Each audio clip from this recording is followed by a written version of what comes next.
Hello students, welcome to my channel and welcome to my another video. আজকে আলোচনা করব তোমরা যারা মাধ্যমিক পরীক্ষা দিয়ে একাদশ শ্রেণীতে ভর্তি হতে চলেছ তাদের জন্য রয়েছে একটি বিশাল বড় আপডেট। সেই আপডেটটি আমি বলবো, তাই তোমরা পুরো ভিডিওটি অবশ্যই মন দিয়ে দেখবে এবং আমার চ্যানেলটিকে সাবস্ক্রাইব করে দিও। মাধ্যমিক পরীক্ষায় যাদের খুব ভালো রেজাল্ট হয়েছে কিংবা এভারেজ বা তার থেকেও কম, সবার জন্য রয়েছে এই আপডেটটি। যারা আর্টস নিয়ে পড়ছো বা যারা সায়েন্স নিয়ে ভর্তি হয়েছে, সায়েন্স নিয়ে পড়তে হলে কিন্তু তোমাকে ভৌতবিজ্ঞান এবং গণিতের প্রতি খুব ভালো নজর দিতে হবে। তোমার যদি গণিত বা ভৌতবিজ্ঞান ভালো না লাগে তো আমার ব্যক্তিগত মতামত সায়েন্স নিয়ে না পড়াই ভালো। তুমি যদি কম নাম্বার পেয়েও ভৌতবিজ্ঞান বা গণিতের প্রতি খুব তোমার ভালো লাগা থাকে কিংবা কঠোর পরিশ্রমে ইচ্ছুক থাকো, তাহলে তুমি সায়েন্স নিও, তাহলে তোমাকে অভিনন্দন। কিন্তু অযথা লোকের কথা শুনে বা নিজের ইচ্ছের বিরুদ্ধে সায়েন্স নিতে যেও না। এবার আসি তোমাদের জন্য আপডেটটি কি। তোমাদের সিলেবাসে, একাদশ শ্রেণীর সিলেবাসে রয়েছে বিশাল বড় একটি পরিবর্তন। তোমরা সকলেই জানো তোমাদের সেমিস্টার ওয়াইজ এক্সাম হতে চলেছে। তোমাদের 4টে সেমিস্টারে এক্সাম হবে।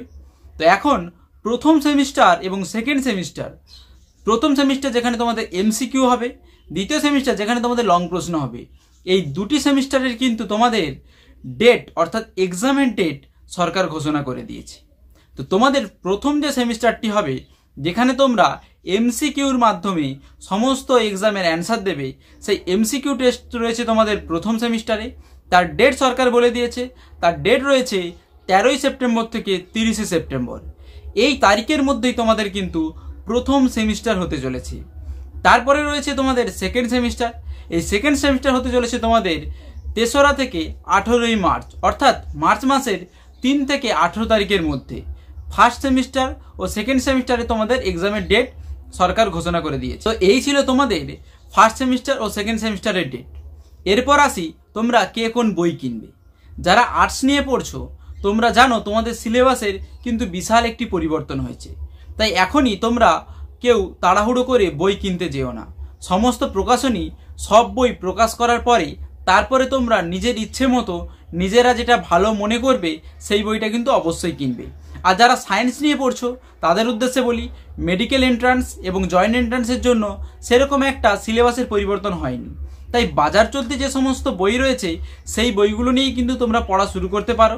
যদি তোমরা নতুন বই কিনে থাকো তাহলে দেখবে তোমাদের বইয়ের প্রথম পেজে একটি ছোট্ট টোকন রয়েছে।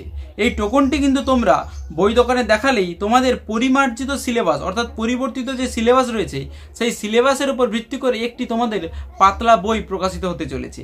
ওই টুকুনটি নিয়ে গিয়ে তোমরা বই দোকানে দিলে তবেই কিন্তু তোমরা ওই পরিবর্তিত সিলেবাসের বইটি সংগ্রহ করতে পারবে সম্পূর্ণ বিনামূল্যে। তাই যারা আর্টস, সায়েন্স এবং কমার্স নিয়ে পড়তে চলেছো অবশ্যই তোমাদের বেস্ট অফ লাক। অনেক ক্ষেত্রে আমরা দেখছি যে অনেক স্টুডেন্টদের মধ্যে বিভ্রান্তি তৈরি হচ্ছে। সরকার নির্দেশিকা দিয়েছে 35% পেলেই তোমাদের সায়েন্স দিতে হবে, কিন্তু অনেক স্কুল সেটা করছে না। তাই নিয়ে তোমরা অনেকেই কমেন্ট করেছো। তো বলে রাখি, এটা সম্পূর্ণ স্কুলের একটি অভ্যন্তরীণ বিষয়। তুমি 35 পেয়েছো বলেই তোমাকে যে সায়েন্স দিতে হবে সেটা সম্পূর্ণ স্কুলের উপর নির্ভর করবে। এক্ষেত্রে বোর্ড কোনো রকম হস্তক্ষেপ করবে না। এই ছিল আজকের ভিডিওটি। অতি অবশ্যই আমার চ্যানেলটিকে সাবস্ক্রাইব করে এই সমস্ত অনেক আপডেট পেতে আমার চ্যানেলটিকে ফলো করতে থাকো।